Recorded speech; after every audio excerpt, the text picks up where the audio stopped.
Good morning. എൻ്റെ പേര് Prakash. Basically ഒരു ഗവൺമെൻറ് ഓർഗനൈസേഷനിൽ ഒരു ഗസറ്റഡ് ഓഫീസ് റാങ്കിൽ വർക്ക് ചെയ്യായിരുന്നു. റിട്ടയർ ചെയ്ത ശേഷം ഞാൻ മോദി കെയർ ലിമിറ്റഡ് എന്ന ഒരു കമ്പനിയിൽ എൻ്റെ ബിസിനസിൻ്റെ റെസ്റ്റ് ഓഫ് ദ ലൈഫ് ഒരു പ്രൊഫഷണലായിട്ട് ചെയ്യാൻ തീരുമാനിച്ചിരിക്കുക. എന്താണ് കാരണം എന്ന് ചോദിച്ചാൽ, ഞാനിനി പറയാൻ പോകുന്ന കുറച്ച് കാര്യങ്ങളാണ്. ലോകത്തിൽ നമുക്കറിയാം, ഒരു ചിക്കനസ് ഇൻഡസ്ട്രി ലോകത്ത് വളരെയധികം ശക്തമായി നിൽക്കുന്നൊരു സമയമാണിത്. ഞാൻ ഭാഗ്യവശാലോ നിർഭാഗ്യവശാലോ ഞാൻ വന്നിരിക്കുന്നത് ആരോഗ്യ മേഖലയിൽ നിന്നാണ്. ശരിക്കും ആരോഗ്യ മേഖലയിൽ നമുക്കൊരു അസുഖം വന്നാൽ ചികിത്സിക്കാൻ ആ മേഖലയുടെ ആവശ്യം കൂടിയേ തീരും, ഒരു സംശയം വേണ്ട. പക്ഷേ പൂർണ്ണമായിട്ടും ആ ആരോഗ്യ മേഖല ഉദ്ദേശിക്കുന്ന പോലെ നമുക്ക് എല്ലാ കാര്യവും പ്രൊവൈഡ് ചെയ്യാൻ സാധിക്കുന്നില്ല. കാര്യം പലപ്പോഴും അസുഖങ്ങൾക്ക് എന്താണ് കാരണമെന്ന് നമ്മൾ എല്ലാവരും അന്വേഷിക്കേണ്ടത് ആവശ്യമാണ്. എനിക്ക് കോസ്ഫോ ന്യൂട്രീഷൻ എന്ന ഭാഗം എനിക്ക് ഇഷ്ടപ്പെടാൻ കാരണം, നമ്മൾ അന്വേഷിച്ചുകൊണ്ടിരിക്കുന്ന ലോകം ഇന്ന് ഏറ്റവും കൂടുതൽ ആഗ്രഹിക്കുന്ന ഒരു മേഖലയിലേക്കാണ് ഞാൻ സംസാരിക്കുന്നത്. അത് വെൽനസ് എന്നാൽ ഈ വെൽനസ് റെവല്യൂഷൻ എന്ന ബുക്ക് ഡോക്ടർ പോൾ സെയിൻ പിൽസർ എന്ന വ്യക്തി ഒരു 20 വർഷം മുമ്പ് രചിച്ചതാണ്. ആ ബുക്ക് നിങ്ങൾക്ക് യൂട്യൂബിലോ ഗൂഗിളിലോ സെർച്ച് ചെയ്ത് കിട്ടുന്നുണ്ടാവും. ഈ ഡോക്ടർ പോൾ സെയിൻ പിൽസർ ഒരു നോബൽ പ്രൈസ് നോമിനിയാണ്. അദ്ദേഹം പറഞ്ഞ കാര്യമുണ്ട്, ഈ സിക്കനസ് ഇൻഡസ്ട്രി വളരെ ശക്തമാണ്, പക്ഷേ വെൽനസ് ഇൻഡസ്ട്രിയുടെ പ്രാധാന്യം അവിടെ വളരെയധികം ഉണ്ട്. കാരണം അസുഖങ്ങളെ പൂർണ്ണമായും മാറ്റാൻ വെൽനസ് ഇൻഡസ്ട്രിക്ക് ഒരു പരിധി സാധിക്കുന്നുണ്ട്. അപ്പോൾ എന്താണ് വെൽനസ് ഇൻഡസ്ട്രി നമ്മൾ പഠിക്കേണ്ടത് ആവശ്യമാണ്. സിക്കനസ് ഇൻഡസ്ട്രി നമുക്ക് ഒരു പെട്ടെന്നൊരു അസുഖം വന്ന് നമുക്ക് ചികിത്സിക്കാൻ തീർച്ചയായിട്ടും ആ മേഖല നമ്മൾ ആശ്രയിക്കേണ്ടത് ആവശ്യമാണ്. പക്ഷേ ഈ കോസ്ഫോ ന്യൂട്രീഷൻ്റെ ഭാഗത്ത് കേൾക്കുമ്പോൾ കുറേ കാര്യം മനസ്സിലാവും. To enable families and children to live healthy lives by providing best nutrition practices. പോഷകാഹാരങ്ങളുടെ കുറവ് നമ്മുടെ ജീവിതത്തിലുണ്ടെന്ന കാര്യം പലപ്പോഴും ആരും തിരിച്ചറിയാറില്ല.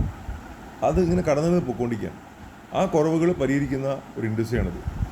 ത്രൂ ഇൻഫർമേഷൻസ്, ചില അറിവുകളും പ്രൊഡക്ട്സ്, സേവനങ്ങളും, ദെൻ പ്രൊഡക്ട്സ്, ഉൽപ്പന്നങ്ങളും സേവനങ്ങളും, ഇതിൻ്റെ പ്രാധാന്യം മനസ്സിലാക്കി നമ്മൾ മുമ്പോട്ട് പോവാം. ഓക്കെ, നെക്സ്റ്റ് നമുക്ക് കാണാൻ പോകുന്നത് നമ്മുടെ ആരോഗ്യവും നമ്മുടെ കുടുംബത്തിൻ്റെ ആരോഗ്യവും നമുക്ക് ഏറ്റവും ഇമ്പോർട്ടൻറ്റ്, ശരിയല്ലേ? ഒപ്പം തന്നെ നമുക്കറിയാം, അസുഖം വന്ന് ചികിത്സിക്കുന്നതിനേക്കാളും എല്ലാവരും ആഗ്രഹിക്കുന്നത് പ്രിവെൻഷനാണ്, അസുഖം വരാതിരിക്കാനാണ്. തീർച്ചയായിട്ടും മൂന്നാമത്തെ കാര്യം നോക്കുക, നമ്മുടെ സമയവും പൈസയും ഇനി നമ്മൾ ഇൻവെസ്റ്റ് ചെയ്യേണ്ടത് ആരോഗ്യത്തിലാണ്. അല്ലാതെ അസുഖം വന്നിട്ട് ചികിത്സിക്കാൻ വേണ്ടി ഒരിക്കലും ശ്രമിക്കരുത്. ഒപ്പം തന്നെ നമുക്കറിയാം, ഇന്ന് പ്രായോഗികമായ ബുദ്ധിമുട്ടുണ്ട്. കാര്യം ഇങ്ങനെ നല്ല ആരോഗ്യത്തിൻ്റെ മാർഗ്ഗങ്ങളൊക്കെ ഇംപ്ലിമെൻറ്റ് ചെയ്യാൻ ബുദ്ധിമുട്ടുണ്ട്. അങ്ങനെയുള്ള ലേറ്റസ്റ്റ് ആയിട്ടുള്ള കുറേ ഡെവലപ്മെൻറ്റ്സ് ഞാൻ നിങ്ങളോട് ഷെയർ ചെയ്യാൻ ശ്രമിക്കുകയാണ്. ഓക്കെ, എങ്ങനെ നമുക്കൊരു നല്ല ആരോഗ്യം പ്രാക്ടീസ് ചെയ്യാൻ പറ്റും നമുക്ക് നോക്കാം. ഒപ്റ്റിമൽ ഹെൽത്ത് എന്ന് ലോകാരോഗ്യ സംഘടന നിർദ്ദേശിക്കുന്നത് അസുഖമില്ലാത്ത അവസ്ഥയല്ല. നമുക്ക് physically, mentally, socially and economic wellbeing ആയി മാത്രമേ ഒരാൾക്ക് ആരോഗ്യം എന്ന് പറയാൻ പറ്റുള്ളൂ എന്നാണ് ലോകാരോഗ്യ സംഘടന നമ്മളിത് പറയുന്നത്. തീർച്ചയായിട്ടും അവരുടെ വാക്ക് വളരെയധികം പ്രസക്തി ഈ കാലത്തുണ്ട്. എങ്കിൽ നമുക്ക് നോക്കാം എങ്ങനെ നമുക്കൊരു നല്ല ആരോഗ്യം നമുക്ക് സംരക്ഷിക്കാൻ പറ്റും. അതിനുള്ള കോമ്പിനേഷൻ എന്താണ്? തീർച്ചയായിട്ടും പോസിറ്റീവ് മെൻ്റൽ ആറ്റിറ്റ്യൂഡ് പ്രധാനപ്പെട്ട ഘടകമാണ്. എല്ലാത്തിനും നല്ലതായിട്ട് കാണുക, മോശം വശം മാത്രം കാണാതിരിക്കുക. നമുക്ക് നല്ല വശം കൂടി ചിന്തിക്കുക. അത് ഒരു അര ഗ്ലാസ് വെള്ളം കണ്ടാലും നമുക്ക് പറയുന്നത് ഹാഫ് എം ടി എന്ന് പറയാം, ഹാഫ് ഫിൽഡ് എന്ന് പറയാം. ഈ ഹാഫ് ഫിൽഡ് എന്ന് പറയുന്ന വ്യക്തി പോസിറ്റീവ് ആയിട്ടുള്ള വ്യക്തിയാണ്. ഇദ്ദേഹം ഉള്ള കാര്യങ്ങൾ കണ്ട് മുമ്പോട്ട് പോകുന്ന വ്യക്തിയാണ്. നമ്മളെപ്പോഴും ചിന്തിക്കുക. പലപ്പോഴും ഞാനൊക്കെ അങ്ങനെ ആയിരുന്നില്ല. എനിക്കിത് ഈ ഒരു സെഷൻ പങ്കെടുത്ത ശേഷമാണ് കുറേയധികം മാറ്റം ഉണ്ടാക്കാൻ സാധിച്ചത്. ഇത്തരത്തിലുള്ള സെഷൻസ് കഴിഞ്ഞ കുറേ വർഷങ്ങളായിട്ട് അത് എൻജോയ് ചെയ്തുകൊണ്ടിരിക്കുക കാര്യങ്ങൾ. Then adequate relaxation sleep. നമുക്കെപ്പോഴും ടെൻഷനുള്ള ആൾക്കാർ നമ്മളെല്ലാവരും തന്നെ ജീവിതത്തിൽ പല പല പ്രശ്നങ്ങളുണ്ടാവും. അപ്പോൾ അതിനാവശ്യമുള്ള ടെൻഷനും റിലാക്സേഷൻ സ്ലീപ്പും നമുക്ക് പലപ്പോഴും ലഭിക്കുന്നില്ല. ദെൻ വ്യായാമം, ഒരു 20 മിനിറ്റെങ്കിലും ഒരു ദിവസം വ്യായാമം ചെയ്താൽ അത് നമുക്ക് ശരീരത്തിൽ ഒരുപാട് സെക്രീഷൻസും ഒരുപാട് ഹോർമോൺസ് ഉണ്ടാക്കാനും അതിലൂടെ നമുക്കൊരു വളരെ ആരോഗ്യത്തിൽ നിലനിർത്താനും സാധിക്കുന്ന കുറേയധികം നല്ല കാര്യങ്ങളുണ്ട്. അസുഖങ്ങൾ മാറ്റിയിരുത്താൻ അത് കുറേ ഹെൽപ്പ് ചെയ്യും. അടുത്ത പോയിൻ്റാണ് പ്രോപ്പർ ന്യൂട്രീഷൻ. ഇതാണ് നമ്മൾ പഠിക്കേണ്ട വിഷയം. ഈ റെഗുലർ എക്സസൈസും റിലാക്സേഷൻ സ്ലീപ്പും പോസിബിലിറ്റിയായിട്ട് നമുക്ക് കുറേ ചെയ്യാൻ പറ്റും. പക്ഷേ ന്യൂട്രീഷൻ എന്ന് വെച്ചാൽ അതൊരു അറിവ് നേടി തന്നെ ചെയ്യേണ്ട ഒരു കാര്യമാണ്. നമുക്ക് എന്താണ് നമുക്ക് ഈ ന്യൂട്രീഷൻ ഉദ്ദേശിക്കുന്നത്, അതിന് എന്തൊക്കെയാണ് സെഗ്മെൻറ്റ്സ് ഉള്ളത്, നമുക്കൊന്ന് ഓടിച്ചു നോക്കാം. ഇതൊരു ശാസ്ത്രമാണ്. എങ്ങനെയാണ് നമ്മൾ കഴിക്കുന്ന ഫുഡ് ബോഡിക്ക് അതെങ്ങനെ ഉപകാരപ്രദമായിട്ട് മാറുന്നു. അപ്പോൾ കഴിക്കുന്ന ഫുഡ് അത്ര ഇമ്പോർട്ടൻ്റാണ്. ഇതാണ് പഠിക്കേണ്ട ലെസൺ. ഇപ്പോഴത്തെ ട്രെൻഡ് കാണിച്ച കുട്ടികൾ കൂടുതലും ഈ ഫസ്റ്റ് ഈറ്റേഴ്സ് ആയിട്ടുള്ള ആൾക്കാർ ഇഷ്ടന്മാരുണ്ട്, ആ കഴിക്കുന്ന ജങ്ക് ഫുഡ് കഴിക്കുന്ന ആൾക്കാർ ഇഷ്ടന്മാരുണ്ട്. അപ്പോൾ അതിൽ നിന്ന് വ്യത്യസ്തമായി നമ്മൾ കഴിക്കുന്ന ഫുഡിന് ഇത്രയധികം പ്രാധാന്യം കൊടുക്കേണ്ട ഒരു കാലഘട്ടമായിരിക്കാം. കാര്യം ഇപ്പോൾ നമുക്കറിയാം ലോകത്ത് എല്ലായിടത്തും, എസ്പെഷ്യലി ഇന്ത്യയിലാണെങ്കിൽ ഏറ്റവും കൂടുതൽ ആശുപത്രികളൊക്കെ വന്നുകൊണ്ടിരിക്കുകയാണ്. അതിൽ ഏറ്റവും കൂടുതൽ ആശുപത്രിയുള്ള ഒരു സംസ്ഥാനം കേരളമാണ്. അപ്പോൾ അങ്ങനെയൊക്കെ എന്തുകൊണ്ട് ഇത്രയധികം ആശുപത്രി കേരളത്തിൽ വരുന്നു? എന്താണ് കാരണം? അപ്പോൾ ഇത്രയധികം രോഗികൾ വരാൻ കാരണം എന്താണ്? ഇത് നമുക്ക് പഠിക്കേണ്ട വിഷയമാണ്. അത് പ്രധാന കാര്യം നമ്മുടെ ഫുഡാണെന്ന കാര്യം ഉറപ്പാണ്. ഇപ്പോഴാണ് വേറൊരു കാര്യം പറയും, നമ്മൾ ന്യൂട്രീഷനും ഫുഡും ഒന്നാണോ? ഒരു കൺഫ്യൂഷൻ നിൽക്കുക. എല്ലാവരും ധാരണ അങ്ങനെയാണെന്ന്. തീർച്ചയായിട്ടും അല്ല, രണ്ടും രണ്ടാണ്. അപ്പോൾ ഇത് എങ്ങനെയാണ് നമുക്ക് ബോഡി ഇത് മീറ്റ് ചെയ്യണത്? എന്താണ് അതിൻ്റെ ആവശ്യം? ന്യൂട്രീഷൻ, പോഷകാഹാരമാണ്. ഫുഡ് കഴിക്കുന്ന എല്ലാ ഫുഡാണ്, എല്ലാ ഫുഡും ന്യൂട്രീഷൻ ആവണമെന്നില്ല. അപ്പോൾ അങ്ങനെയെങ്കിൽ എന്താണ് ന്യൂട്രീഷൻ? അതിനെന്താ പ്രത്യേകത? ന്യൂട്രീഷൻ എന്നാൽ ആ ഫുഡിന് പ്രത്യേകത അതിനകത്ത് മാക്രോന്നും മൈക്രോന്നും രണ്ടാക്കി തിരിച്ചേക്കുക. അതിനകത്ത് മാക്രോയിൽ മെയിൻ വരുന്നത് കാർബോഹൈഡ്രേറ്റ്സും ഫാറ്റും പ്രോട്ടീനും ഫൈബറും ഒക്കെ വരുന്നത്, വെള്ളമൊക്കെ വരുന്നത്. മൈക്രോയിൽ വരുന്ന ഏറ്റവും കുറച്ച് മതി. ഏറ്റവും കുറച്ച് ക്വാണ്ടിറ്റിയുള്ള ഇത് വരുന്ന വിറ്റമിൻസും മിനറൽസും ഫൈറ്റോ ന്യൂട്രിയൻസുമാണ്. അപ്പോൾ ഈ മാക്രോവും മൈക്രോവും തിരിക്കാനാണ് കാരണം. നമുക്കറിയാം, അന്നജം, അരി ഭക്ഷണം കൂടുതൽ കഴിക്കുന്ന ആളുകളാണ് മലയാളീസ്. അതുകൊണ്ടാണ് അവർക്ക് ഏറ്റവും കൂടുതൽ അസുഖം വരുന്നത്. കുറച്ച് കാര്യം മനസ്സിലായിട്ടുണ്ടാവും. നമ്മുടെ ഒരു സ്റ്റേപ്പിൾ ഫുഡാണ് പൊറോട്ട എന്ന് പറഞ്ഞാൽ. ഈ പൊറോട്ട പറഞ്ഞാൽ മൈദയാണ്. മൈദ ഏറ്റവും മോശം ആയിട്ടുള്ള അന്നജമാണ്. അത് വളരെ ദഹിക്കത്തില്ലത്. അത് നമ്മൾ പശ ഒട്ടിക്കാനും അങ്ങനത്തെ പശ ആവശ്യങ്ങൾക്ക് വേണ്ടിയും ഒട്ടിക്കുന്ന പോസ്റ്റ് ഒട്ടിക്കാനായിട്ട് ഉപയോഗിക്കുന്ന സാധനമാണ് നമ്മളിവിടെ ഒരു സ്റ്റേബിൾ ഫുഡിയുടെ മാറിയിരിക്കുന്നത്. അതിൽ നിന്ന് മനസ്സിലാക്കാൻ സാധിക്കും എന്താണ് സംഭവിക്കുന്നത്. അപ്പോൾ ആൾക്ക് ഇൻഡസ്ട്രിയൽ പ്രശ്നങ്ങൾ ധാരാളം വരുന്നു. അതിലൂടെ അവർക്ക് പല പല അസുഖങ്ങളിലേക്കും കൺവേർട്ട് ചെയ്ത് മാറുക. അപ്പോൾ കാർബോഹൈഡ്രേറ്റ്സ് അത്ര ദോഷങ്ങളോട് വഹിക്കുന്നുണ്ട്. വെള്ള നിറത്തിലുള്ള ഭക്ഷണസാധനങ്ങൾ അതും പ്രശ്നങ്ങളാണ്. പിന്നെ ഫാറ്റ്, പൊരിച്ച് വറുത്ത സാധനങ്ങൾ വളരെ കൂടുതൽ ഉപയോഗിക്കുന്ന, നമുക്ക് വേണ്ടത് 20 to 60 ഗ്രാം മതി ഒരു ദിവസം. കാർബോഹൈഡ്രേറ്റ്സ് 250 to 700 ഗ്രാം മതി. അതാണ് 50% എനർജി നമ്മൾ മേക്കപ്പ് ചെയ്യുന്നത്. ഈ പ്രോട്ടീൻ നോക്കുക, ആൾക്കാർ അത്ര കെയർ ചെയ്യാത്തൊരു കാര്യമാണ്. അതാണ് ശരിക്കും ബിൽഡിംഗ് ബ്ലോക്സ് ഓഫ് ബോഡി വരുന്നത്. എത്ര കിലോ വെയിറ്റ് ഉണ്ടോ അത്രയും ഗ്രാം പ്രോട്ടീൻ ഒരു ദിവസം പ്രായപൂർത്തിയാൾ കഴിക്കേണ്ട ആവശ്യമുണ്ട്. കുട്ടികളാണെങ്കിൽ അതിൻ്റെ 1.5 ഇരട്ടി പ്രോട്ടീൻ ആവശ്യമാണ്. ഫൈബർ നമ്മുടെ കുടലിൻ്റെ വളർച്ചയ്ക്ക് അല്ലെങ്കിൽ കുടലിൻ്റെ പ്രോപ്പർ ഡൈജഷന് ഏറ്റവും ആവശ്യമുള്ള ഘടകമാണ്. അപ്പോൾ കുടലിൻ്റെ പ്രവർത്തനം സുഗമമായി നടക്കാനായിട്ട് ഫൈബർ അത്രയും ആവശ്യമെന്ന കാര്യം ഇന്നത്തെ കാലഘട്ടത്തിൽ എല്ലാവർക്കും മനസ്സിലായി തുടങ്ങി. അതുപോലെ ഇനി മൈക്രോയിൽ വരുമ്പോൾ വിറ്റമിൻസും മിനറൽസുമാണ്. ഇതില്ലാതെ മുമ്പോട്ട് പോകാൻ പറ്റത്തില്ല. ബോഡിയുടെ വൈറ്റൽ ഫങ്ഷൻസ് നടക്കാൻ സഹായിക്കുന്ന പ്രധാന ഘടകം വിറ്റമിൻസും മിനറൽസുമാണ്. അപ്പോൾ ജീവകങ്ങളും ധാതുക്കൾക്കും നമ്മുടെ ജീവിതത്തിൽ അത്ര സ്വാധീനം ചെലുത്തുന്ന ഘടകം മാറി. ഇത് ഒഴിവാക്കാൻ പറ്റാത്ത ഘടകമാണ്. അപ്പോൾ നമുക്കതിനകത്ത് പ്രോട്ടീനെ കുറിച്ച് നോക്കുകയാണെങ്കിൽ എല്ലാ ഹോർമോണും ബ്ലഡും ശരീരത്തിലെ പ്രതിരോധ ശക്തിയും ഗ്രോത്തും വളർച്ച ഉണ്ടാക്കുന്നു, മസിൽസ് ഉണ്ടാക്കുന്നു, സ്കിന്നിൻ്റെ ഇതിൽ വരുന്നു റീജനറേഷൻ ഓഫ് സെൽസും, നഖവും എല്ലും മസിലും ഹോർമോണും എല്ലാം പ്രോട്ടീനാണ്. അപ്പോൾ പ്രോട്ടീൻ ഇല്ലാണ്ട് നമുക്ക് ശരീരത്തിൽ ഒന്നും നടക്കില്ല. ആ പ്രോട്ടീൻ്റെ കുറവ് നമ്മളെ ശരിക്കും ബാധിക്കുന്നുണ്ട്. നമുക്ക് കാലത്ത് ബ്രേക്ക്ഫാസ്റ്റ്, ഉച്ചയ്ക്ക് ലഞ്ച്, ഡിന്നർ, ഒരു ചെറിയ പിക്ചർ കൊടുത്തേക്കുക എത്ര പ്രോട്ടീൻ കഴിക്കണോ എന്നുള്ള റെക്കമെൻഡ്. ഇപ്പോൾ നമുക്ക് പ്രോട്ടീൻ കഴിക്കുമ്പോൾ നമ്മൾ കഴിക്കുന്ന പ്രോട്ടീൻ്റെ ഫുഡ് കാലത്ത് ഉച്ചക്കും വൈകിട്ടും കഴിച്ച ഫുഡ് ചെക്ക് ചെയ്ത് അറിയാൻ പറ്റും അതിൽ പ്രോട്ടീൻ്റെ കണ്ടൻറ്റ് എത്രമാത്രം ഉണ്ടെന്ന്. അപ്പോൾ ആളുകൾ തെറ്റിദ്ധാരണ, ഞാൻ ഫുഡ് കഴിക്കുന്നില്ല പിന്നെ പ്രോട്ടീൻ്റെ കുറവ് ഉണ്ടാവില്ലെന്ന്. പക്ഷേ ഈ പ്രോട്ടീൻ്റെ കുറവ് അവരറിയുന്നത് മേ ബി ഒരു 10-25 വയസ്സാക്കിയപ്പോൾ അറിയണം. അപ്പോഴാണ് ജോയിൻറ്റ്സ് പെയിൻ തുടങ്ങുന്നത്, ആ അസുഖം ഈ അസുഖം. ഡോക്ടർ നോക്കുമ്പോൾ കാണുന്ന പ്രോട്ടീൻ കണ്ടൻറ്റ് വളരെ കുറവാണ്. കഴിക്കുന്ന ഫുഡിനകത്തൊക്കെ ഇഷ്ടംമാതിരി ജങ്ക് ഫുഡ് കൂടുതൽ കഴിക്കുന്നുണ്ട്. പക്ഷേ ശരീരത്തിന് വേണ്ട പ്രോട്ടീൻ കിട്ടുന്നില്ല. അതിനോടൊരു സമീകൃത ആഹാരത്തിൻ്റെ ഫോർമേഷൻ കാണിച്ചു നിൽക്കുക. പ്രോട്ടീൻ സപ്ലിമെൻറ്റ്സ് പല രീതിയിലുണ്ട്. മീറ്റ്, എഗ്ഗ്, പൾസ്, സോയ ഒക്കെ ഉണ്ട്. മീറ്റിൽ നമുക്കറിയാം പ്രോട്ടീൻ ഹൈ പ്രോട്ടീനാണ്, ഹൈ ഫാറ്റും ഉണ്ട്. കൊളസ്ട്രോളിലാണെങ്കിൽ നമുക്ക് അത് കൊളസ്ട്രോളും കൂടുതലാണ്. മുട്ടയ്ക്കകത്ത് ഹൈ പ്രോട്ടീൻ ഉണ്ട്, ഹൈ കൊളസ്ട്രോൾ ഉണ്ട്. അപ്പോൾ അത് ഈ മുട്ട കഴിക്കാൻ പറ്റത്തില്ല. പയർ വർഗ്ഗങ്ങളിൽ ലോ പ്രോട്ടീനാണ്, ലോ ഫാറ്റാണ്. പ്രോട്ടീൻ കുറവാണ്, പിന്നെ ഫാറ്റ് അതിനകത്ത് അതും കുറവാണ്. സോയക്കകത്താണെങ്കിൽ ഹൈ പ്രോട്ടീൻ. അപ്പോൾ സോയ ബന്ധപ്പെട്ട പ്രോട്ടീൻ കഴിക്കുന്നത് നമ്മുടെ ആരോഗ്യത്തിന് നല്ലതായിരിക്കും. സോയ ഡയബറ്റീസും, സോയയും ക്യാൻസറും, സോയയും ബോൺ ഹെൽത്തും, സോയ വുമൺസ് ഹെൽത്തും, സോയയുടെ ഹാർട്ട് ഹെൽത്തും എങ്ങനെയൊക്കെ സംരക്ഷിക്കുന്നു എന്നുള്ള കുറേ റിപ്പോർട്ടുകളാണ്. ഒരു ഐഡിയൽ സപ്ലിമെൻ്റാണ്. പിന്നെ വിറ്റമിൻസ് നോക്കുമ്പോൾ നമുക്ക് കാണാൻ പറ്റുന്ന മെയിൻ കാര്യം ഇപ്പോൾ എയും B1 B2 B6 B12 niacin C D E K folic acid biotin പ്രധാനപ്പെട്ട വിറ്റമിൻസാണ്. ഈ വിറ്റമിൻസും ഒരു വിറ്റമിൻ കിട്ടണമെങ്കിൽ വിറ്റമിൻ എ കിട്ടണമെങ്കിൽ നമ്മൾ ക്യാരറ്റ് 1/4 കിലോ കഴിക്കണം അല്ലേ? ഒന്ന് ആലോചിച്ച് നോക്കുക. വിറ്റമിൻ സി കിട്ടണമെങ്കിൽ നമ്മൾ കഴിക്കേണ്ട ഒരു ഭക്ഷണം ഇമ്മ്യൂൺ സിസ്റ്റത്തിന് ഏറ്റവും ആവശ്യമുള്ള സാധനമാണ് വിറ്റമിൻ സി. ഇത് നമുക്ക് ക്യാബേജ് 400 ഗ്രാം കഴിച്ചാൽ വിറ്റമിൻ സി കിട്ടുള്ളൂ കേട്ടോ. ഒരു ദിവസം എല്ലാ ദിവസവും കഴിക്കണം. വിറ്റമിൻ ഡി കിട്ടണമെങ്കിൽ വീക്ക് ബോൺസ് ഉണ്ടാവണം. അവരെ അതിന് മേക്കപ്പ് ചെയ്യാനായിട്ട് ബട്ടർ 1 കിലോ കഴിക്കണം ഒരു ദിവസം. അത് നടക്കണ കേസാണ്. ഇത് പ്രാക്ടിക്കലല്ല, അതാ പറഞ്ഞത്. ഇത് അറിയാൻ വേണ്ടി പറഞ്ഞാണ് ഈ അറിവ്. വിറ്റമിൻ ഇ കിട്ടണമെങ്കിൽ ഹാർട്ടിന് ഏറ്റവും ആവശ്യമുള്ള സാധനമാണ്. അതിന് പീനട്സ് 400 ഗ്രാം ഒരു ദിവസം കഴിക്കണം. വിറ്റമിൻ കെ കിട്ടണമെങ്കിൽ നമ്മൾ അസ്പരാഗസ് 125 ഗ്രാം കഴിക്കണം. ഫോളിക് ആസിഡ് കിട്ടണമെങ്കിൽ വെണ്ടയ്ക്ക നമ്മൾ ഒരു ദിവസം 1.6 കിലോ കഴിക്കണം. ഇതൊന്നും പ്രാക്ടിക്കലായിട്ടുള്ള കാര്യമില്ല, ഇത് അറിയാൻ വേണ്ടി പറഞ്ഞാൽ. വിറ്റമിൻ അത് കിട്ടുന്ന മാർക്കറ്റിൽ കിട്ടുന്ന നല്ല സോഴ്സും കൊടുത്തിട്ടുണ്ട്. അപ്പോൾ അതിന് മനസ്സിലാക്കും ഇത് വിറ്റമിൻസ് ഇത്രമാത്രം ഇമ്പോർട്ടൻസ് ഉണ്ട്. അത് കിട്ടുന്ന ഇത്രയധികം പച്ചക്കറിയും പഴങ്ങളും മാർക്കറ്റുണ്ട്. അത് പ്രാക്ടിക്കലല്ല. ഇപ്പോൾ നമുക്ക് എങ്ങനെ ഇത് മേക്കപ്പ് ചെയ്യാൻ പറ്റും നമുക്ക് അടുത്ത ഇതിൽ കാണിക്കാം. അത് മിനറൽസും അതുപോലെ കാൽസ്യവും അയോണും ഫോസ്ഫറസും അയോഡിനും മഗ്നീഷ്യവും സിങ്കും സെലീനിയവും കോപ്പറും ക്രോമിയവും മൊളിബ്ഡിനുമാണ് നമുക്ക് ഏറ്റവും ആവശ്യമുള്ള മിനറൽസ്. അത് വേണ്ടത് വളരെ റെക്കമെൻഡ് ഡെയിലി വൺസ് RDA കൊടുത്തിട്ടുണ്ട്. വളരെ കുറച്ച് ക്വാണ്ടിറ്റി മതി. അത് കിട്ടണമെങ്കിൽ എല്ലാ ദിവസവും കാൽസ്യം കിട്ടണമെങ്കിൽ പാല് 200 ഗ്രാം കഴിക്കണം. എല്ലാ ദിവസവും അയൺ കിട്ടണമെങ്കിൽ ചീര 600 ഗ്രാം കഴിക്കണം. ഫോസ്ഫറസ് ശരീരത്തിൽ കിട്ടണമെങ്കിൽ ക്യാബേജ് 100 ഗ്രാം എല്ലാ ദിവസവും കഴിക്കണം. അയോഡിൻ കിട്ടണമെങ്കിൽ നമുക്ക് ഉപ്പ് 1 സ്പൂൺ എല്ലാ ദിവസവും കഴിക്കണം. മഗ്നീഷ്യം കിട്ടണമെങ്കിൽ ചെറി 500 ഗ്രാം 1/2 കിലോ എല്ലാ ദിവസവും കഴിക്കണം.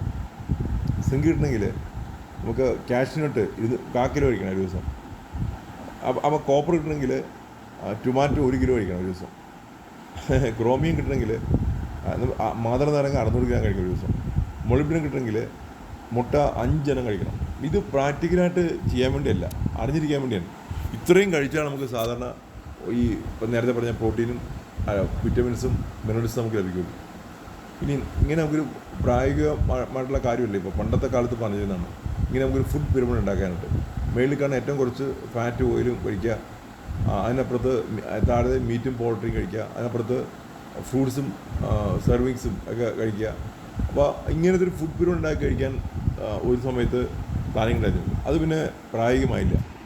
ഇന്ന് നമ്മൾ കാണുന്ന ഏറ്റവും വലിയ ബുദ്ധിമുട്ട് എന്ന് പറഞ്ഞാൽ ഫാസ്റ്റ് ഫുഡ് കൾച്ചർ വളരെ ശക്തമായിട്ട് നമുക്ക് ചുറ്റുമുണ്ട്. മുട്ടിനാണ് ഈ തട്ടുകട വന്നേക്കുന്നത്.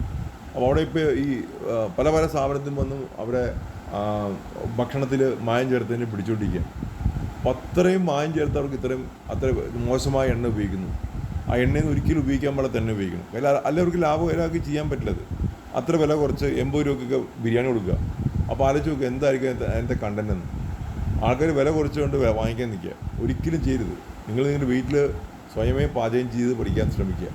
ഞാൻ ആരോഗ്യം സംരക്ഷിക്കാൻ വേറെ മാറി. ഇപ്പോൾ സ്വിഗ്ഗി വന്നു, സൊമാറ്റോ വന്നു. ഞാൻ അവരൊന്നും തള്ളിപ്പറഞ്ഞല്ല, അവർ ജീവിക്കാൻ വേണ്ടി കഷ്ടപ്പെട്ട് ആ മേഖല വർക്ക് ചെയ്യുന്ന ആൾക്കാരാണ്. പക്ഷേ ഒരു കാര്യം മനസ്സിലാക്കുക, ആ ഫുഡ് കഴിക്കുന്ന ആൾക്കാർക്ക് നിങ്ങളും നിങ്ങളുടെ ചുറ്റും നിങ്ങൾ ആൾക്കാർ ശ്രദ്ധിക്കുക, നിങ്ങൾക്ക് എപ്പോഴും അസുഖങ്ങൾ വന്നുകൊണ്ടിരിക്കുന്നുണ്ട്. അപ്പോൾ ഇത് പഠിക്കുന്ന ഫാസ്റ്റ് ഫുഡ് കൾച്ചറിൻ്റെ ആ പോരായ്മ മനസ്സിലാക്കുക. സ്കിപ്പിംഗ് മീൽസ്, ഭക്ഷണം കളയുന്ന ആൾക്കാർ, ഫ്രിഡ്ജിൽ വെച്ച് കഴിക്കുന്ന ആൾക്കാർ, പെട്ടെന്ന് ജോലിക്ക് പോകണം, അല്ലെങ്കിൽ പഠിക്കാൻ പോകണം, അപ്പോൾ പെട്ടെന്ന് നിന്നും ഭയങ്കര വേഗത്തിൽ കഴിക്കുന്ന ആൾക്കാർ, അറിവില്ലായ്മ ഉണ്ട്. പിന്നെ നമുക്ക് അമിതമായിട്ടുള്ള കാർബോഹൈഡ്രേറ്റ്സും ഫാറ്റും എടുക്കുന്നുണ്ട്. തിരക്കുള്ള ലൈഫ് സ്റ്റൈല്, നമുക്ക് പെസ്റ്റിസൈഡ് ഉപയോഗിക്കുന്ന പച്ചക്കറിയും പഴങ്ങളും ഉപയോഗിക്കുന്നുണ്ട്. ഇതൊക്കെയാണ് നമ്മൾ ഇന്നത്തെ കാലത്ത് ഫേസ് ചെയ്യുന്ന ഏറ്റവും വലിയ ബുദ്ധിമുട്ടുകൾ. പിന്നെ നമുക്ക് ഇവിടെ പ്രത്യേകിച്ച് ചോയ്സൊന്നുമില്ല, കഴിക്കുന്ന ഭക്ഷണം കഴിച്ചുകൊണ്ടിരിക്കുകയാണ്. ഈ കാര്യമാണ് ആക്ച്വലി ഒരു ന്യൂട്രീഷണൽ ഗ്യാപ്പിലേക്ക് നമ്മളെ കൊണ്ട് എത്തിച്ചത്. ആവശ്യമുള്ള വിറ്റമിനും പ്രോട്ടീൻസും മിനറൽസും നമുക്ക് ലഭിക്കുന്നില്ല. ഇത് വളരെ പ്രധാനപ്പെട്ട പോയിൻ്റാണ്. ഈ സ്ലൈഡ് നിങ്ങൾ ശരിക്കും ഓർത്തിരിക്കുക. നിങ്ങൾ കഴിക്കുന്ന ഫുഡ് പലപ്പോഴും പല ഫുഡും കഴിക്കുന്നില്ല, പക്ഷേ നിങ്ങൾക്ക് വേണ്ട വിറ്റമിൻസും മിനറൽസും പ്രോട്ടീനും ശരീരത്തിൽ ലഭിക്കുന്നില്ല. ഈ ഗ്യാപ്പ് എങ്ങനെ പരിഹരിക്കാൻ പറ്റും? എന്തെങ്കിലും മാർഗമുണ്ടോ? ഒറ്റ മാർഗ്ഗമുള്ളൂ. സാധാരണ ഇതിൽ ഇത് ഇമ്പോസിബിളാണ്. പിന്നെ നമുക്ക് ചെയ്യാവുന്നൊരു ഇക്വേഷൻ, ഫുഡിൻ്റെ ഒപ്പം തന്നെ ക്വാളിറ്റി ആയിട്ടുള്ള നാച്ചുറൽ ആയിട്ടുള്ള ന്യൂട്രീഷണൽ സപ്ലിമെൻറ്റ്സ് ഉപയോഗിക്കുക. ഇത് എവിടെ നിന്ന് ലഭിക്കും? എന്താ അതിൻ്റെ സോഴ്സ്?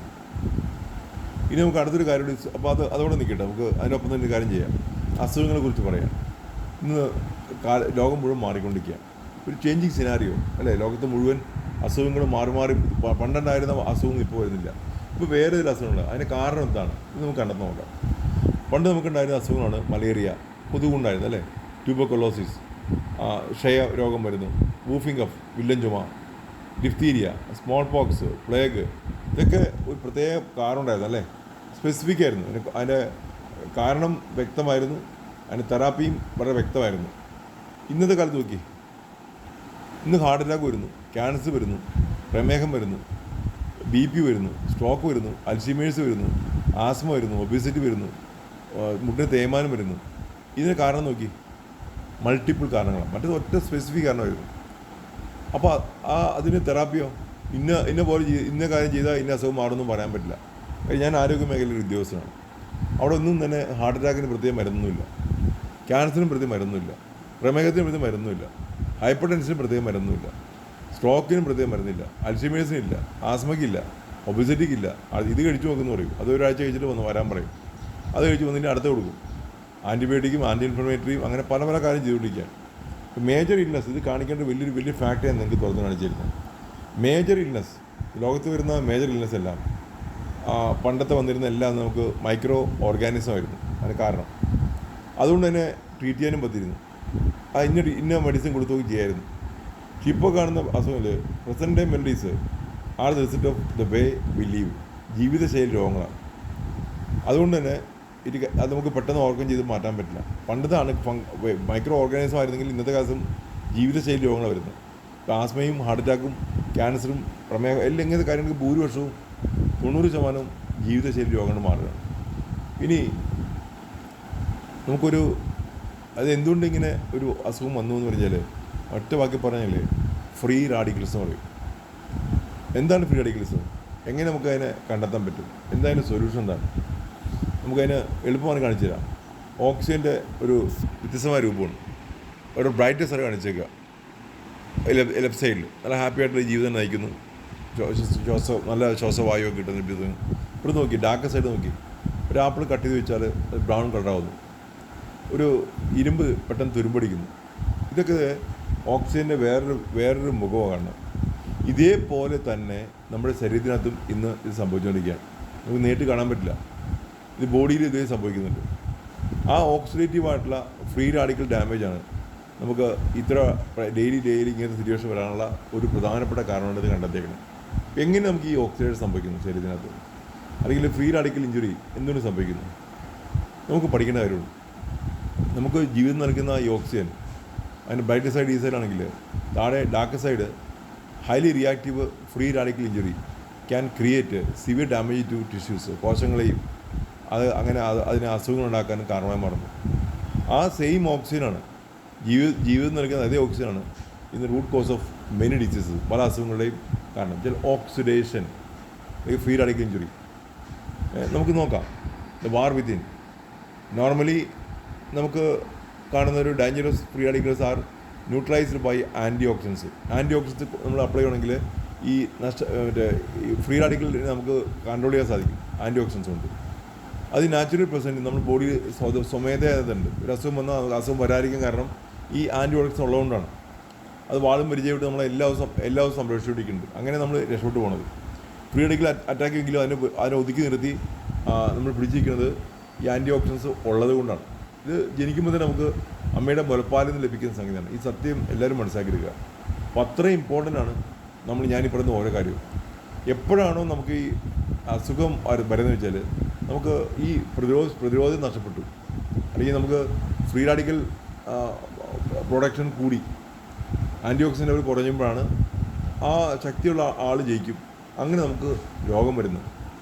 ഇത് സംഭവിക്കുന്ന പല കാരണം കൊണ്ടാണ്. ആ ഒരു പോയിൻ്റ് ഞാൻ നിങ്ങൾ ശ്രദ്ധയടിക്കുന്നത്. ഒന്ന് സ്ട്രെസ്സ്. നമുക്ക് അമിതമായ ടെൻഷൻ അടിക്കുന്ന ആൾക്കാർക്ക് പല അസുഖം വരുന്നുണ്ടാവും. നിങ്ങൾക്കും നിങ്ങളുടെ ചുറ്റും നിങ്ങൾ ആർക്കും പലർക്കും ഈ അനുഭവം ഉണ്ടാവും. പൊല്യൂഷൻ, അന്തരീക്ഷ മലിനീകരണം കൊണ്ട് നമുക്ക് അസുഖം ഉണ്ടാവും. Cigarette smoking. നമ്മൾ സിഗരറ്റ് വലിക്കുമ്പോൾ നിങ്ങൾ മാത്രം നിങ്ങളുടെ കൂടെ നിൽക്കുന്ന ആ മുറിയിൽ കിടക്കുന്ന അല്ലെങ്കിൽ അപ്പുറത്ത് നിൽക്കുന്ന ആ ശ്വാസം വലിക്കുന്ന എല്ലാവരെയും ഈ അസുഖം കാണുന്നതിന്. UV റൈസ്, അൾട്രാവയലറ്റ് രശ്മികൾ നമുക്ക് സൂര്യപ്രകാശത്തു നിന്നും അല്ലാതെയും പുറത്തുനിന്നും വീട്ടിൽ LED ലൈറ്റ് കത്തുമ്പോഴും നമുക്ക് അതിലൂടെ പല റൈസും ലഭിക്കുന്നുണ്ട്. ആൽക്കോൾ കൺസംഷൻ, നമുക്ക് മദ്യപിക്കുന്ന ആളുകൾ അവർ കൂടുതൽ കഴിക്കുമ്പോൾ അവർക്കും അവരുടെ ലങ്സും അവരുടെ ലിവറും മറ്റുള്ള അവയവങ്ങൾക്കും ഹാർട്ടിനും ബ്രെയിനും എല്ലാം ബാധിക്കുന്നുണ്ട്. മെഡിസിൻസ് നമ്മളെപ്പോഴും മെഡിസിൻ ഉപയോഗിക്കുന്ന ആൾക്കാർക്ക് ഇതൊരു വളരെ ശ്രദ്ധിക്കേണ്ട കാര്യമാണ്. അവരുടെ ശരീരത്തിൽ പെട്ടെന്ന് ഈ ഓക്സിഡേഷൻ ഉണ്ടാകാൻ സാധ്യത കൂടുതലാണ്. റേഡിയേഷൻ നമുക്കറിയാം, ചുറ്റും നിൽക്കുന്ന T V, even LED lights, LED TV, LED mobile phone അല്ലെങ്കിൽ അങ്ങനത്തെ എല്ലാത്തിനും റേഡിയേഷൻ കിട്ടുന്നുണ്ട്. പൊള്യൂട്ടഡ് ഫുഡ് ആൻഡ് വാട്ടർ, ഭക്ഷണം പോലെ തന്നെ വെള്ളവും നമുക്കറിയാം. ഇന്ന് എങ്ങനെ നമ്മുടെ വീട്ടിൽ പൈപ്പ് വെള്ളം വരുന്നറിയാം. ആ പൈപ്പ് വെള്ളത്തിന് എന്തൊക്കെ ഉണ്ടെന്ന് നമുക്ക് ചിന്തിക്കാൻ പറ്റാത്ത ബാക്ടീരിയ, ഫംഗസും വൈറസും ഒക്കെ വരുന്നു. അങ്ങനെയാണ് പലതും പകർച്ചവ്യാധികൾ വ്യാപിക്കുന്നത്. ഭക്ഷണത്തിനകത്ത് എത്രമാത്രം മായം ചേർക്കുന്നു എല്ലാവർക്കും അറിയാം.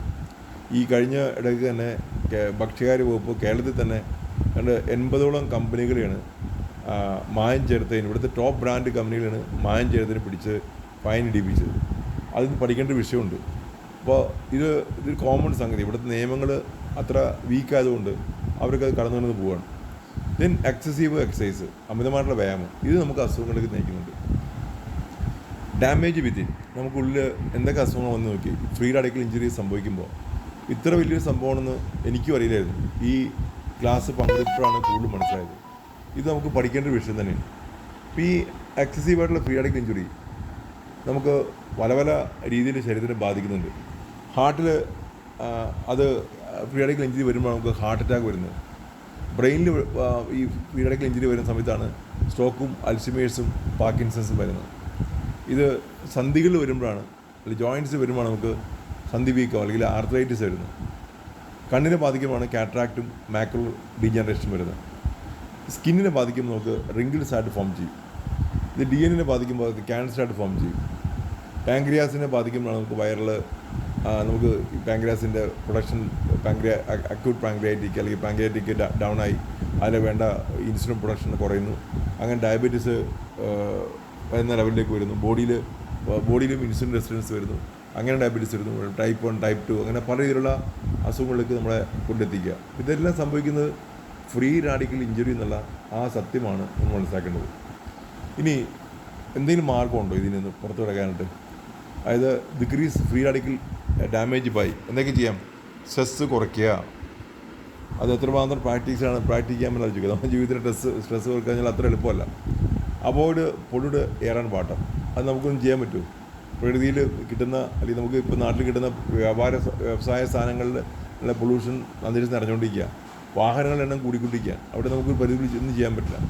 Avoid smoking both active and passive, നമ്മൾ വലിക്കാതിരിക്കുക, വേറെ ആളെ വലിപ്പിക്കാതിരിക്കുക. അതും എത്രമാത്രം കുറേയൊക്കെ നടക്കുന്നുണ്ടെങ്കിലും അതും 100% കൊണ്ടുവരാൻ സാധിക്കില്ല. അവോയ്ഡ് UV റേസ്, അൾട്രാവയലറ്റ് രശ്മികളെ ഒഴിവാക്കുക. അതൊക്കെ അൺസയൻറ്റിഫിക് ആയിട്ടുള്ള, നമുക്ക് ഇമ്പോസിബിൾ ആയിട്ടുള്ള കാര്യമാണ്. Unscientific and exercise avoid unscientific, ശാസ്ത്രീയമല്ലാത്ത വ്യായാമം എല്ലാം ഒഴിവാക്കുക. Avoid improper use of medicines, അസുഖങ്ങൾക്ക് നമ്മൾ മരുന്ന് എപ്പോഴും വാങ്ങി ഉപയോഗിക്കുന്ന ശീലം, എപ്പോഴും മരുന്ന് വാങ്ങിക്കുന്ന ശീലം, സ്ഥിരമായിട്ട് ഉപയോഗിക്കുന്ന ശീലം ഉപേക്ഷിക്കുക. അതാണ് ഒരു മാർഗം. ഉണ്ടോ? അത് എത്രമാത്രം പ്രാക്ടിക്കലാണ്, ബുദ്ധിമുട്ടാണ്. അപ്പുറത്ത് നോക്കി, increase antioxidants level by providing our body with vitamins, minerals and bioflavonoids. ഇത് ലോകമൊട്ടാകെ, യൂറോപ്യൻ കൺട്രീസ് അടക്കം, ഫോറിൻ കൺട്രീസ് അടക്കം എല്ലാവരും ഈ ഒരു മാർഗ്ഗത്തിൽ തിരിയണം. എന്താ കാരണം? വിറ്റമിൻസും മിനറൽസും അവരുടെ ബയോഫ്ലാവ്, ഞാൻ 5-8 രാജ്യങ്ങളിൽ പോയ വ്യക്തിയാണ്. അവിടെയൊക്കെ ആ രാജ്യങ്ങളിലൊക്കെ ഭക്ഷണത്തിൻ്റെ കൂടെ അവർ, നമ്മൾ ഹോട്ടലൊക്കെ താമസിക്കുന്ന സമയത്ത് ഭക്ഷണത്തിൻ്റെ കൂടെ അവർ ഫുഡ് സപ്ലിമെൻറ്റ്സ് സെപ്പറേറ്റ് എടുത്ത് വെച്ചേക്കും. ഞാനത് ആദ്യം വലിച്ചത് മറ്റെന്തോ ആണെന്നാണ്. അല്ലാതെ മനസ്സിലാക്കിയപ്പോഴും അത്ഭുതം തോന്നിപ്പോയി. കാര്യം അവർക്ക് ആ സംസ്കാരം ഓൾറെഡി തുടങ്ങിക്കഴിഞ്ഞു. അതാണ് അവർ ആരോഗ്യത്തോടെ നിൽക്കാനും അസുഖങ്ങൾ പെടാതിരിക്കാനും കാരണം. നമ്മുടെ ജീവിതത്തിൽ വളരെ കഷ്ടപ്പെട്ടുണ്ടാക്കുന്ന നമ്മുടെ സമ്പത്ത് മുഴുവൻ അസുഖത്തിന് വേണ്ടി ചികിത്സിച്ച് നമ്മുടെ ജീവിതം ആകെ ബുദ്ധിമുട്ടിലായി തീരുകയാണ്. കാരണം അസുഖം കോമൺ ആയിട്ട് മാറിക്കൊണ്ടിരിക്കുമ്പോൾ ഇതാണ് വിറ്റമിൻസും മിനറൽസും ബയോഫ്ലാവനോയിഡ്സും ഭക്ഷണത്തിൽ ഉൾപ്പെടുത്തുക എന്ന കാര്യമാണ് നമുക്ക് ഇനിയത്തെ കാലത്ത് ചെയ്യുന്ന കാര്യം. ഇതാണ് ഞാൻ ഈ ലെസണിൽ നിന്ന് ഏറ്റവും കൂടുതൽ പഠിപ്പിക്കുന്ന കാര്യം. ഒപ്പം തന്നെ നാച്ചുറൽ റിസോഴ്സും ഫ്രഷ് ഫ്രൂട്ട്സും വെജിറ്റബിൾസും നമ്മൾ കഴിക്കേണ്ടത് ആവശ്യവും. അപ്പോൾ അതിനുവേണ്ടിയുള്ള high quality natural nutrient supplements നിങ്ങളുടെ ഡയറ്റിൽ ഉൾപ്പെടുത്തുക എന്ന കാര്യം നിങ്ങൾ ഇന്നോട്ട് ശരിക്കേണ്ട കാര്യം. ഇത് നിങ്ങളെ ഫ്രീ റാഡിക്കൽ ഇഞ്ചുറിയിൽ നിന്ന് ചരിത്രം രക്ഷിക്കാൻ ശ്രമിക്കുന്നു. അതിൽ നമുക്ക് ദൈവത്തിൻ്റെ അനുഗ്രഹം എന്ന് പറയാം. വെൽ കാറ്റഗറിയിലെ good health in your hands, ആ ഒരു വലിയ റേഞ്ചാണ് മോദി കെയർ ലിമിറ്റഡ് എന്ന കമ്പനി കഴിഞ്ഞ 28 വർഷമായിട്ട് ഇന്ത്യയിൽ പ്രവർത്തിക്കുന്ന ഈ കമ്പനി നമുക്ക് തന്നിരിക്കുന്നത് ഈ വേൾഡ് റേഞ്ച് പ്രൊഡക്ട്സാണ്. സോ എല്ലാവരും ഞാൻ കഴിഞ്ഞ നിരവധി വർഷങ്ങളായിട്ട് നിരവധി അവാർഡുകൾ നേടിക്കൊണ്ട് ഇന്ത്യയിൽ ഏറ്റവും അറിയപ്പെടുന്ന ഒരു ബ്രാൻഡായിട്ട് ഇത് മാറിക്കഴിഞ്ഞു. ഈ ഒരു സംഭവമാണ് എന്നെ ഈ ബിസിനസ്സിലേക്ക് ഏറ്റവും അടുപ്പിച്ചത്. സോ എല്ലാവർക്കും ഈ ഒരു ഫാമിലിയിലേക്ക് ഹാർദമായ സ്വാഗതം. Okay, thank you.